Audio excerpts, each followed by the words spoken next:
കൊല്ലം നഗരത്തിൽ വൻ MDMA വേട്ട. ശരീരത്തിൽ ഒളിപ്പിച്ചു കടത്തവേ 100 ഗ്രാം MDMAയുമായി യുവാവ് പിടിയിൽ. ഇരവിപുരം സ്വദേശി അജ്മൽ ഷായെ കൊല്ലം SP-യുടെ നേതൃത്വത്തിലുള്ള സംഘമാണ് അറസ്റ്റ് ചെയ്തത്.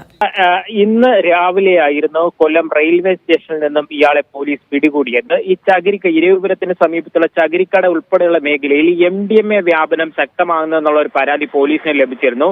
ഷാഡോ ഉൾപ്പെടെ വിന്യസിച്ചുകൊണ്ട് പരിശോധനകൾ നടത്തിയിരുന്നു. ഇതിനിടയ്ക്കാണ് ഇത്തരത്തിൽ അജ്മൽ ഷായെ കുറിച്ച് ഒരു വിവരം ലഭിക്കുകയും ഇന്ന് അയാൾ ട്രെയിനിൽ വന്നിറങ്ങുന്ന സമയത്ത് കൊല്ലം ACP-യുടെ നേതൃത്വത്തിലുള്ള പോലീസ് സംഘം അവിടെ എത്തി ഇയാളെ കസ്റ്റഡിയിലെടുക്കുകയായിരുന്നു. തുടർന്ന് ഇയാളെ വൈദ്യ പരിശോധനയ്ക്കായി എത്തിച്ചു. വൈദ്യ പരിശോധനയിൽ എക്സ്റേ എടുക്കുന്ന സമയത്താണ് ഇയാൾ ഈ ശരീരത്തിനുള്ളിൽ, അതായത് മലദ്വാരത്തിനുള്ളിൽ ഒളിപ്പിച്ച നിലയിൽ MDMA ഉണ്ട്, അതായത് 2 പൊതികൾ ഉണ്ട് എന്ന് വ്യക്തമാവുകയും സ്കാനിങ്ങിൽ അത് ഉറപ്പുവരുത്തുകയും ചെയ്തതിനു ശേഷം തുടർന്ന് പോലീസ് മരുന്ന് ഉൾപ്പെടെ നൽകിയതിനു ശേഷമായിരുന്നു ഇത് പുറത്തെടുത്തിരിക്കുന്നത്. പരിശോധന നടത്തുന്ന സമയത്ത് 100 ഗ്രാം 2 പൊതികളിലാക്കി, അതായത് കൃത്യമായി പറഞ്ഞാൽ ആ ഗർഭനിരോധന ഉറകളിൽ അത് ഒളിപ്പിച്ചതിന് ശേഷമായിരുന്നു ഇങ്ങനെ വച്ചിരുന്നത്. അതിൽ പൊതിഞ്ഞായിരുന്നു വച്ചിരുന്നത്. അത് അളന്നു നോക്കുന്ന സമയത്ത് 100 ഗ്രാം MDMA ഉണ്ട് എന്നുള്ള കാര്യവും പോലീസ് ഇപ്പോൾ കണ്ടെത്തിയിട്ടുണ്ട്.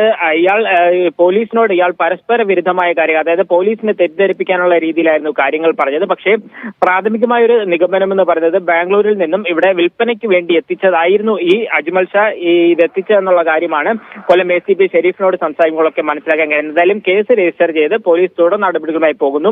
ഇയാളിൽ നിന്നും MDMA സ്ഥിരമായി വാങ്ങുന്ന ആളുകളുണ്ടെങ്കിൽ അവരെയൊക്കെ കണ്ടെത്താനുള്ള ശ്രമവും ഇപ്പോൾ പോലീസ് ആരംഭിച്ചിട്ടുണ്ട്. അമൃത.